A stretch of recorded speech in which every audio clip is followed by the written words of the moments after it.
I remember the taste of metal on my tongue and the smell of old paper. The room felt far away, as if the edges had slipped from their hooks and drifted into shadow.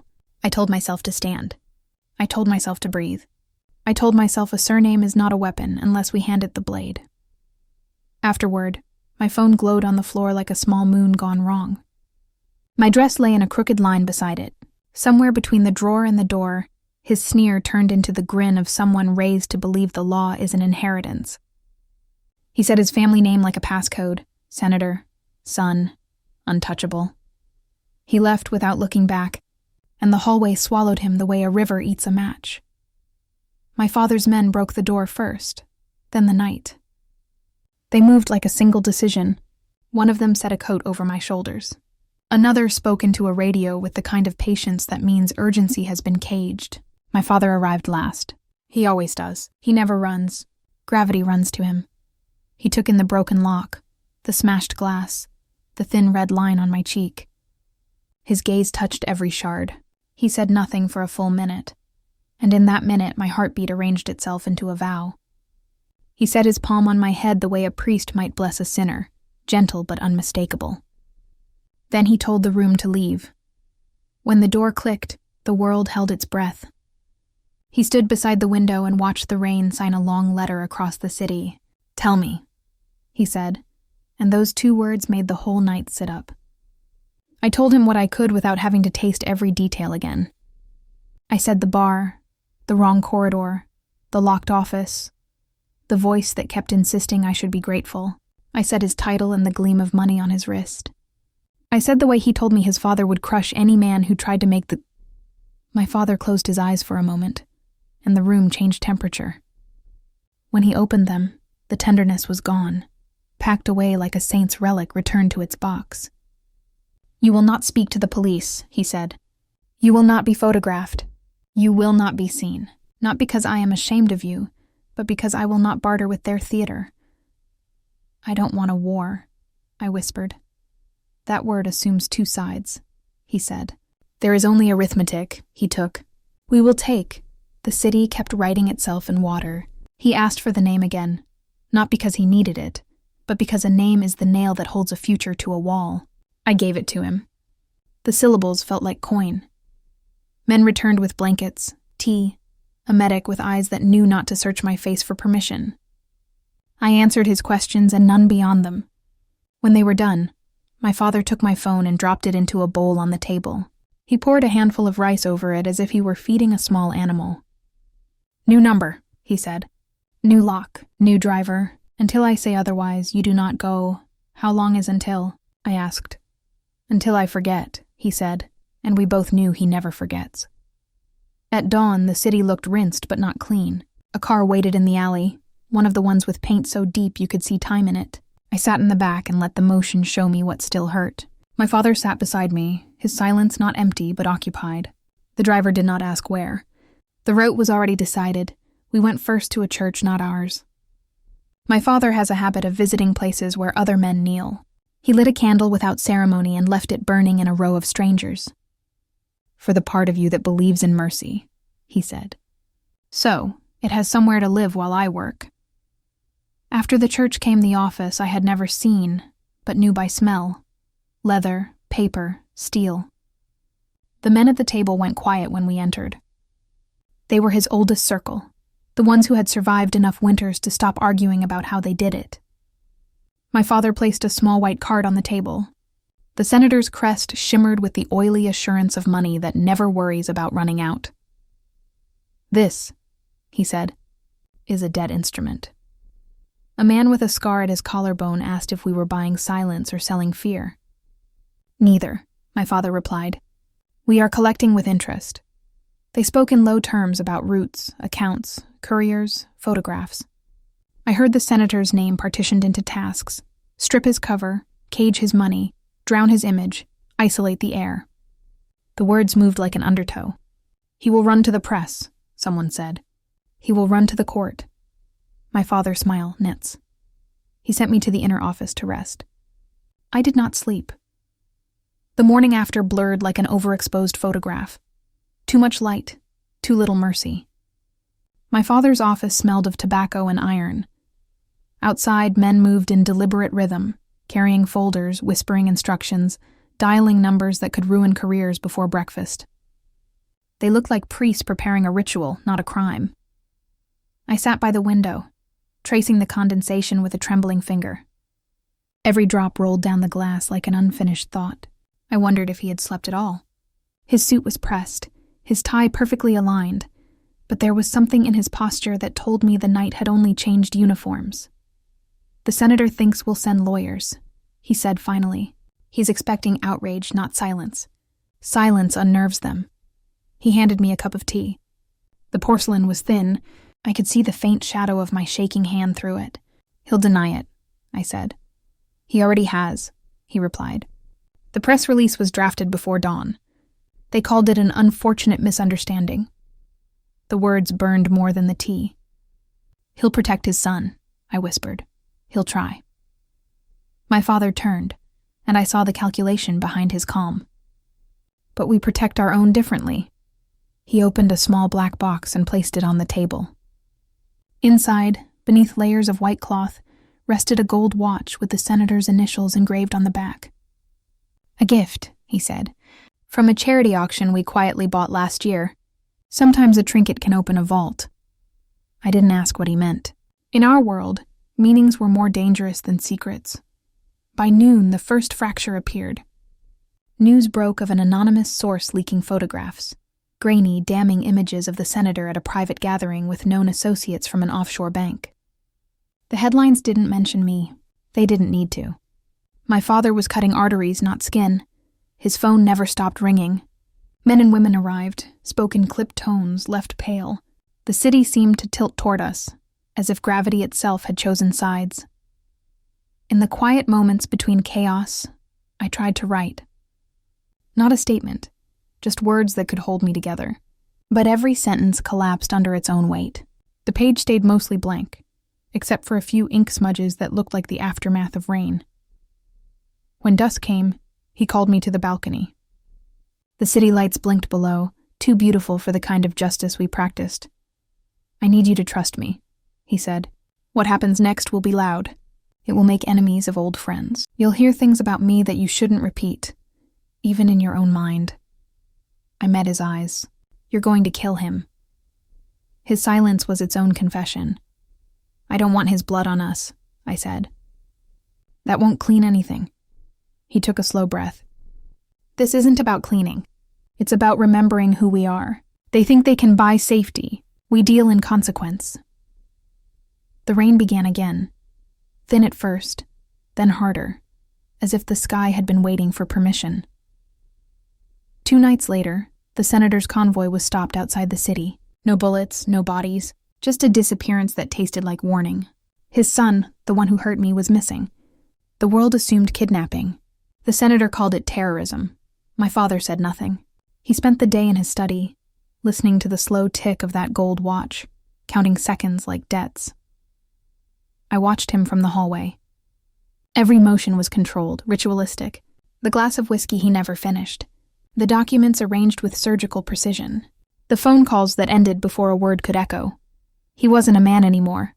He was an answer to a question no one dared to ask aloud. That night, he came to my room. The hallway light painted him in gold and shadow. "He's gone," he said. "You'll never see him again." My throat closed. Relief and horror shared the same pulse. "Did you—" He raised a hand. "Don't finish that sentence. It doesn't matter who did what. What matters is that the ledger is balanced." I wanted to scream, but grief has its own etiquette. I turned away, clutching the blanket like a confession. "You think this fixes it?" "It keeps it from happening again," he said softly. "Power answers only to power, and now they know ours speaks fluently." When he left, the silence stayed like perfume, dense, unforgettable. I lay awake until dawn, listening to the sound of distant thunder that might have been memory. Days passed, then weeks. The city forgot faster than I expected. Headlines shifted to new scandals. The senator's health declined under stress. No one mentioned the son again. He became a ghost in a family portrait, but ghosts don't stay buried. One afternoon, while sorting letters meant to distract me, I found an envelope with no seal. Inside was a photograph, blurry, taken from a distance. A man standing near a dock, hands bound, face half turned. Even through the distortion, I recognized the shape of his jaw, the senator's younger son. Not the one who hurt me. The other one. The quiet one who studied abroad, the one the tabloids called the good heir. On the back, a line in my father's handwriting. Collateral must be preserved until payment clears. My hands trembled. The ink smeared against my thumb. I felt the floor tilt again, just like that first night, when my world had been divided into before and after. That evening I went to his office. "You have him," I said. My father didn't look up from his papers. "He's alive. That's more than his brother deserved. He's innocent." He glanced at me then, eyes sharp but not unkind. No one is innocent when their name buys protection. He didn't buy anything. He was born into the receipt, he said. And now he pays the tax. I stood there, breathing in the scent of smoke and old wood, realizing there are many ways to kill someone. Not all of them require bullets. He leaned back in his chair. "You think mercy will make you whole," he said quietly. "It won't. But if you want to see him, I'll allow it. Perhaps it will remind you why pity is a dangerous luxury." The decision came out of me before I could weigh it. "I want to see him." He nodded once, then pressed a button on the phone. "Prepare her," he told someone on the other end. "She visits the holding site at dawn." The line clicked dead. He looked at me as if he were seeing a version of me that no longer existed. "Whatever you find there," he said, "remember, this is what justice looks like when the world refuses to give it to us. That night I couldn't sleep." The sound of the rain kept whispering his warning. Justice and vengeance wear the same face until the mirror cracks. The road to the holding site cut through the outskirts of the city, a place that smelled of salt, rust, and regret. Dawn was only a pale idea on the horizon, a smear of light that couldn't decide whether to arrive or hide.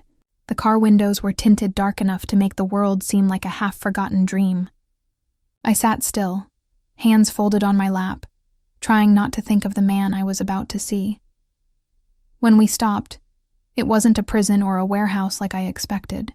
It was an abandoned greenhouse, the kind that once grew roses for people who believed beauty could be controlled. The glass panes were cracked, vines creeping through the fractures. My father's men waited near the entrance, silent, watchful. Their faces carried the discipline of men who had seen too much and learned to say nothing about it. Inside, the air was thick with damp soil and the faint echo of water dripping somewhere unseen. And there he was, sitting in a metal chair beneath a hanging bulb, wrists bound but posture unbroken. The younger son, the senator's other child. He looked up when I entered. No panic, no arrogance, just a steady, haunted calm. His hair had fallen into his eyes. There was a small bruise along his jaw. Nothing like the cruelty his brother had inflicted, but enough to remind him whose world he had been pulled into. "You shouldn't be here," he said softly. His voice surprised me, gentle, almost apologetic. "Neither should you," I replied. We stood in the quiet tension between two names that had declared war. I expected him to plead, to curse, to demand. Instead, he looked at me the way people look at the truth, afraid of it, but unable to turn away. "They said you wanted to see me," he murmured. "I thought maybe you wanted to watch me break." I shook my head. "I came to see if you already had." A faint smile touched his lips. Not mockery, but exhaustion shaped like grace. "Then you can tell your father he's wasting his time. Whatever he wants from me, I don't have it." I stepped closer, the gravel crunching under my boots. The light swung slightly, brushing across his face. There was intelligence there, sorrow, and something that looked like understanding. "He doesn't want information," I said. "He wants balance." He exhaled slowly. "Balance. That's a polite word for revenge." His calm was disarming. It wasn't defiance, but the kind of acceptance born from guilt he hadn't earned. I studied him the way you study an echo, looking for the original sound. "You knew what your brother did," I said quietly. "I knew what he was capable of," he answered. "But knowing isn't the same as stopping." That sounds like a confession. It sounds like regret. The bulb flickered, briefly plunging us into shadow. In that darkness, I realized how strange it was to feel safer near a man I should hate than among the ones who claimed to protect me. He broke the silence first. I didn't come from his world. I spent years trying to keep distance from it. From him. My father called it weakness. Maybe it was. But I never wanted power that required someone else's ruin. Yet here you are, I said. He gave a humorless laugh. We don't get to choose which sins find us. For a long moment, I said nothing. I could hear the storm outside building its voice again, the sky rehearsing grief. My father thinks mercy is a disease, I said. He believes justice only works when it bleeds. Does that include you? He asked. I didn't answer. Maybe I didn't know. He leaned forward slightly. If you believe he's right, you wouldn't have come. You'd have let them finish what they started. There was no accusation in his tone, just observation. It made my pulse stumble. You talk like a priest, I said, trying to recover control. No, he replied. Just a man who's seen what power does to faith. When I turned away, he added, For what it's worth, I'm sorry. The words landed heavier than I expected. Sorry, simple, useless human. I should have despised it. But instead, it loosened something in my chest that had been locked since that night. I left without replying. Outside, the sky broke open. Rain poured hard enough to blur the road ahead. Back at the mansion, my father waited by the fireplace, the air humming with quiet expectation. Well? He asked. He's not his brother, I said. His expression didn't change. That's irrelevant. It shouldn't be. It must be, he said. If we start measuring guilt by character, we'll never collect a single debt. I wanted to argue, but his logic had centuries behind it. Then why let me see him? To remind you of the cost, he said simply. Compassion erodes power. Don't let him make you forget what was taken from you. But I had already started forgetting something. Not the pain, but the shape of hatred. It didn't fit as comfortably as before. That night, I lay awake again. Every time I closed my eyes, I saw his, the younger son's, calm, unresisting gaze. It wasn't pity that haunted me. It was recognition. By the third day, I asked to see him again.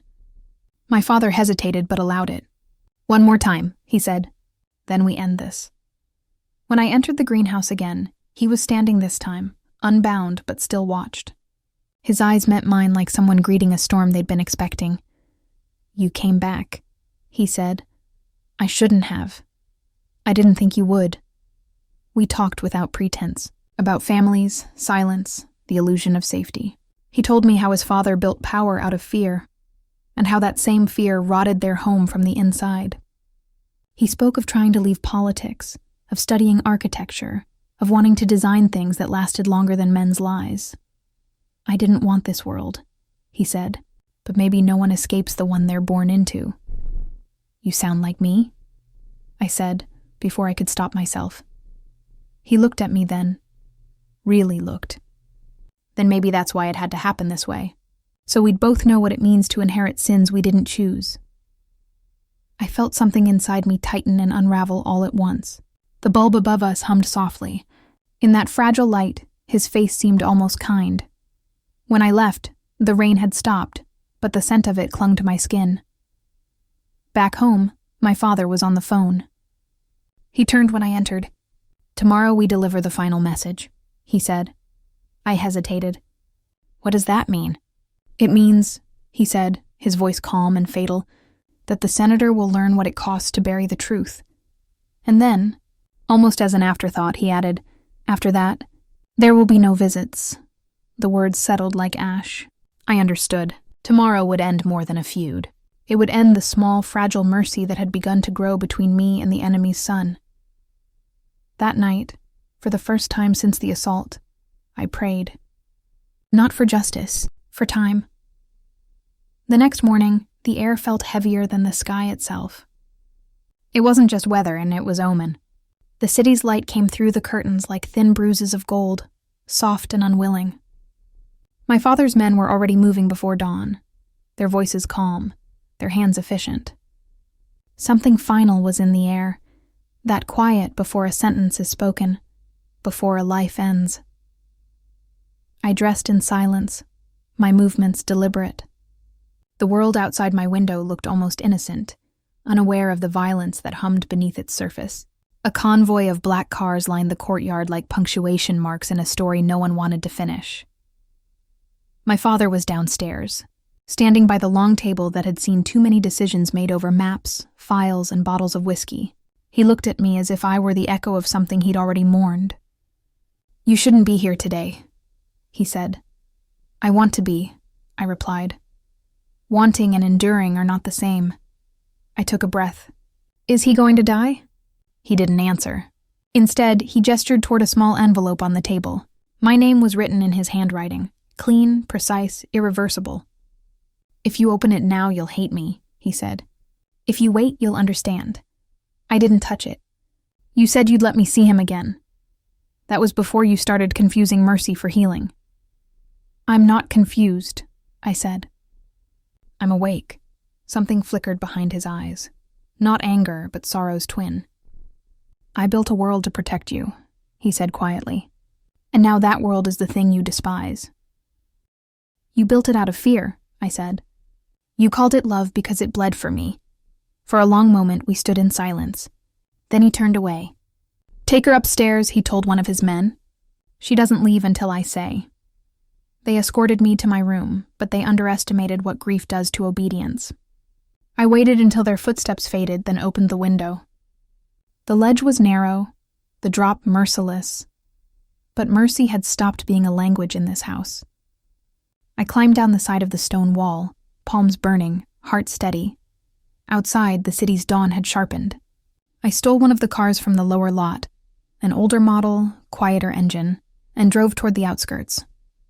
The roads blurred, the rain beginning again, faint and forgiving. The greenhouse appeared through the mist like something half-remembered from a dream. I parked far enough not to be seen. When I entered, it was empty, almost. The chair where he'd sat was overturned. The chains were gone.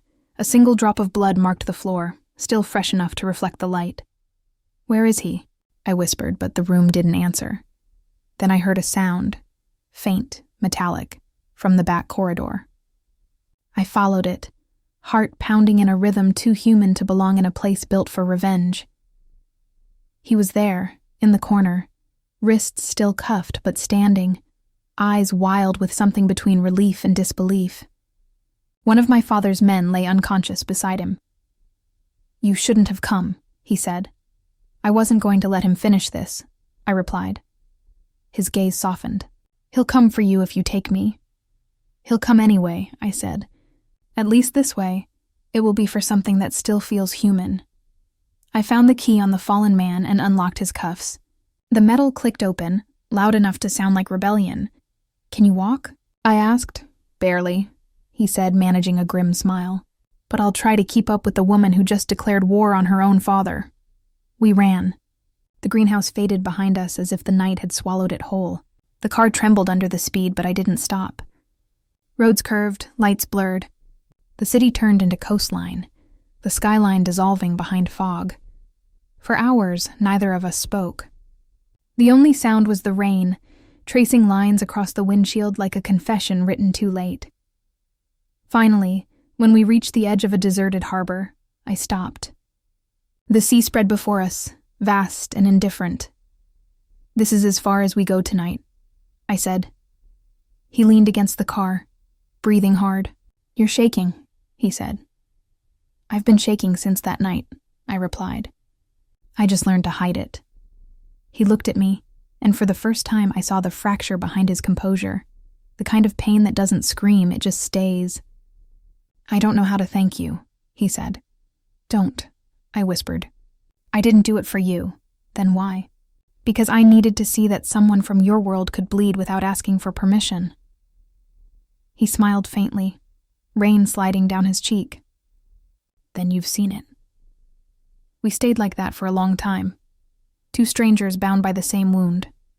The horizon began to lighten, a hesitant dawn breaking over the water. "I should go," he said. "If I stay, your father—" "My father already knows," I interrupted. "He always knows. And he did. The first shot shattered the car window before the sound reached us. The second hit the ground near his feet. "Run," I said, grabbing his arm. We ducked behind a pile of crates as engines roared in the distance. My father's men, 6, maybe more. I could see their silhouettes through the fog, moving with practiced certainty. "He sent them for both of us," I said. He looked at me, eyes steady. "Then let's not make it easy." We slipped through the side of the harbor, the air thick with salt and danger. Each footstep echoed like memory. When we reached the edge of an old service tunnel, I hesitated. He turned to me. "We can't outrun them forever." "I'm not trying to outrun them," I said. "Just long enough to decide what comes next." We hid in the tunnel, the sound of water dripping somewhere deep inside. My hands trembled. His were steady, too steady. "You still think you can save me?" he asked. "No," I said. "I think saving you might be the only way to save what's left of me." He studied me for a long time, then said almost gently, "You're not like him." "I used to think that was a compliment," I replied. He laughed once, a quiet, broken sound. "Maybe it still is." Outside, the rain softened again. Somewhere above, headlights passed like ghosts. He touched my arm then, light, almost uncertain. "When this ends," he said, "promise me something." "What?" "Don't let him turn you into what he's fighting." I looked at him, the light from the tunnel flickering across his face. "And what if it's too late?" "Then run anyway," he said. "Even if it's only halfway out." In that moment, I realized he wasn't just a hostage anymore. He was the mirror I had avoided for years, the one that showed me the cost of being my father's daughter. Above us, the roar of engines grew distant. For the first time, silence didn't feel like danger. It felt like mercy, temporary and fragile. We stayed in that tunnel until the dawn was real, until the world outside stopped sounding like war. And for a heartbeat, I almost believed we were free. The tunnel smelled of damp salt and rusted time. We stayed there until the water on the walls became silver with morning light. He hadn't slept. Just watched the faint shimmer where the sea breathed through a crack in the rock. Every few minutes he asked if I heard engines. I didn't. Only the slow heartbeat of waves. "We can't stay," I said. He nodded. "You have somewhere safe?" "Safe is a language I forgot years ago," I replied. "But there's a place." The place was an old coastal house my father once used to hide fugitives, before they became enemies. I'd been there as a child. I remembered peeling paint, an attic that smelled like rain trapped in wood. It was far enough to buy us hours, maybe days. We took the service road, moving like ghosts through the mist. Every turn felt like a confession. The world had begun to shrink, and yet inside that shrinking, I found a strange quiet. When we reached the house, the shutters were half broken. Inside, dust drifted in pale light, turning the air into something dreamlike. I locked the door behind us. He sank into a chair, exhausted. The cuff marks on his wrists were red, almost elegant. I found the first aid kit under the sink, the same one I'd used when I was 12 after cutting my hand on a shard of mirror. I cleaned his wounds in silence. "You should hate me," he said. "I did," I answered, "but hate is work. I'm tired." He watched me carefully. "Does he know you're gone?" I hesitated. "He knows everything, but maybe not yet." He smiled faintly. "Then this is a borrowed moment." "Yes," I said. "And I intend to spend it like it's the last honest one we'll ever get." For the next few hours, we existed in something that didn't have a name. Half truce, half exile. I made coffee on a rusted stove. He told me stories of when he was young, before politics, before his family's shadow claimed him. He had wanted to be a journalist once, he said, to write about truth instead of burying it. I told him I used to paint, though I never told anyone what I painted. Faces I'd never seen, people who might have saved me in another life. By dusk, the sky had turned a bruised violet. He stood near the window, watching the tide crawl in. "You think your father will stop?" he asked. "No," I said. "He doesn't stop. He pauses, and after the pause, he decides which part of the world to break first." He nodded, as if confirming what he already feared. Then quietly, "Maybe I should go." Go where? Anywhere. If I stay, you'll lose everything, I laughed softly. You think there's anything left to lose? The storm came that night, violent, cinematic, the kind that makes windows speak. The power went out. We lit candles, the light trembling on our faces. He sat opposite me, the shadows making him look both older and younger. What happens if they find us? He asked. Then it ends, I said. And if they don't, then it still ends. Just slower. The wind howled through the cracks like a warning. I looked at him, the man who should have been the enemy but somehow wasn't. There was a stillness in him I hadn't seen in anyone from his world. He didn't try to justify, didn't beg forgiveness. He just existed, haunted, aware. He reached for my hand then, hesitantly, like someone asking permission to breathe. You shouldn't be alone in this, he said. I've always been alone in this, I replied. But I didn't pull away. His hand was warm, human. For a moment, the storm outside and the storm inside were the same thing. Sometime after midnight, I woke to the sound of an engine. Not thunder, something closer, sharper. Headlights cut through the cracks in the shutters. They found us, he whispered. I moved fast, grabbed the gun my father's man had left behind in the greenhouse. My hands didn't shake. I checked the clip, chambered one round. The air outside was thick with salt and betrayal. 2 cars, 4 men, my father's insignia on their sleeves. I turned to him. You run through the back. There's a cliff path that leads to the old pier. And you? I'll distract them. He shook his head. No, this isn't a discussion, I said. It's a debt. He hesitated, then pressed something into my palm, a small photograph folded at the edges. Him and his brother, children smiling. So you remember who paid the first one? I nodded, tucking it into my pocket. The first man kicked the door open. I fired once, not to kill, just to remind them I wasn't made of paper. They ducked. I grabbed his arm, pulled him through the side window. We ran into the storm. The wind was knives, the sea below roaring like judgment. At the edge of the cliff, we stopped. Behind us, flashlights danced through the rain. There's nowhere left, he said. There never was, I replied. I turned, aimed at the approaching lights. One shot, then another. They scattered, shouting orders. He grabbed my wrist. Enough! But vengeance has poor hearing. I pulled away, fired again. Then a sound, metal splitting air, his gasp. He fell. For a second, the world stopped moving. The rain slowed. The ocean held its breath. He was on the ground, blood blooming through his shirt. My hands pressed against it uselessly. Don't, he whispered. Don't let this be for nothing. Stay with me, I said, but my voice broke like glass. His eyes found mine. You can still end it differently. Then he was gone. I didn't hear the cars leave or the men retreat. Only the sea, reclaiming what it was owed. When dawn came, I buried the gun in the wet earth and sat beside him until the sun rose enough to touch his face. For a moment, he looked almost at peace, like a man who had finally escaped both his family and mine. By the time my father arrived, the tide had already erased the footprints. He looked at the body, then at me. You did this, he said. Yes, why? Because someone had to stop us. He didn't answer. He just knelt, closed the young man's eyes, and said nothing for a long time. When he finally spoke, his voice was quieter than the waves. This is what justice costs. No, I said. This is what it ruins. The sea has a way of keeping secrets. Days passed, maybe weeks. I stopped counting when time began to sound like waves. The house was gone.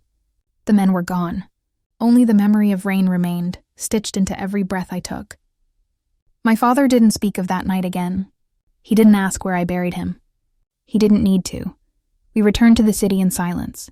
It felt smaller now, emptied of its arrogance. The towers that once glimmered with ambition looked like gravestones for promises no one kept. My father's men still followed orders, but their eyes no longer met his. They whispered when they thought he couldn't hear. Power, it turns out, dies quieter than love. He spent his days in his office, the curtains drawn, the gold watch ticking like a guilty conscience. The world outside believed the war was over. The senator resigned for health reasons. The newspapers printed apologies that didn't belong to anyone. And somewhere, in a quiet coastal morgue, a body was tagged with a name the world would never connect to mine. At night, I sat by the window, the city humming below. Every shadow reminded me of him. The way he said my name without making it sound like pity. The way he looked at the world as if it could still be rebuilt from ruin. I replayed his last words again and again. You can still end it differently. One evening, my father appeared at my door. His suit was immaculate, his tie unknotted. He looked older, not in years but in weight. I'm leaving, he said. Where? Somewhere they won't look for me. Who's they? He smiled faintly. Everyone. The senators, the courts, the ghosts. Even you. I wanted to hate him. I wanted to love him. Instead, I stood there and said nothing. He stepped closer, resting a hand on my shoulder. I did what I had to do, he said. For you. No, I said quietly. You did it for the man you thought you were. He studied me for a long moment, then nodded. Maybe. When he left, I didn't follow him to the car. I watched from the window as it disappeared into the dark, its taillights shrinking like the last heartbeat of a dying thing. I thought it would feel like victory. It didn't. It felt like silence. The city didn't notice when he vanished. The papers speculated, the police pretended, and the world kept turning. His empire dissolved piece by piece, accounts frozen, allies devoured by ambition, enemies forgiving themselves too easily. Within months, the name that once made men tremble became a rumor whispered by those who missed the fear. I stayed. I sold the mansion, moved into a smaller apartment overlooking the harbor. I told people I was a writer, though I hadn't written a word in years. Some nights, I'd walk to the pier and stand where the sea met the fog. The air smelled the same, salt, rust, and rain. The kind of scent that stays in your hair no matter how many times you wash it away. One afternoon, I received a letter. No return address. Inside, a single photograph. The pier, empty except for a bouquet of white lilies placed at the edge. On the back, one sentence in handwriting that wasn't my father's. Some debts pay themselves, eventually. I didn't know who sent it. Maybe an old ally. Maybe a stranger who knew too much. Or maybe, in some impossible way, him, the man who died beneath that storm. The one who told me to end it differently. That night, I began to write. Not for forgiveness, not even for truth, just to remember. I wrote about the night it happened, the sound of rain on the car roof, the cold metal against my skin, the hollow silence afterward. I wrote about my father's vengeance, about power and its false promise of peace. And then I wrote about him, the senator's younger son, the man who taught me that mercy isn't weakness, it's rebellion. I wrote until dawn. The words came like water breaking a dam. Every sentence hurt. But in that pain, I felt something I hadn't in years. Release. When the sun rose, the city looked softer, almost kind. I made coffee, opened the window, and let the breeze move through the curtains. The sea was quiet. No thunder, no storm, just the steady rhythm of forgiveness pretending to be wind. People think revenge ends when blood is spilled. They're wrong. Revenge ends when the silence finally stops echoing. Sometimes I still hear him, not as a ghost, but as a memory that refuses to die. His voice in the rain, his eyes in every reflection. I imagine what he'd say if he saw me now. Older, quieter, still caught between grief and grace. He'd probably smile that tired smile and say, "You made it out halfway? Maybe that's all survival ever is. Halfway out of the fire. Halfway into the light." I stood at the pier again last night. The wind carried the scent of lilies and salt. I closed my eyes, and for the first time I said his name out loud. It didn't sound like sorrow anymore. It sounded like peace trying to remember how to speak. There are no endings in stories like ours, only pauses. The world doesn't forgive, but sometimes it forgets long enough for you to start over. So I did. I sold the last of my father's businesses, donated the money to a shelter that helps women disappear safely. I kept nothing of his empire except a single thing, the gold watch he once took from the senator. It doesn't work anymore. The hand stopped the day he left. I wear it anyway, not to remember time, but to remember the moment it stopped mattering. Sometimes, When the rain begins, I walk to the balcony and let it fall on my face. I imagine him beside me, quiet, watching the city breathe, and I whisper, I ended it differently. Maybe he hears me. Maybe not. But the sea keeps its secrets, and that's enough.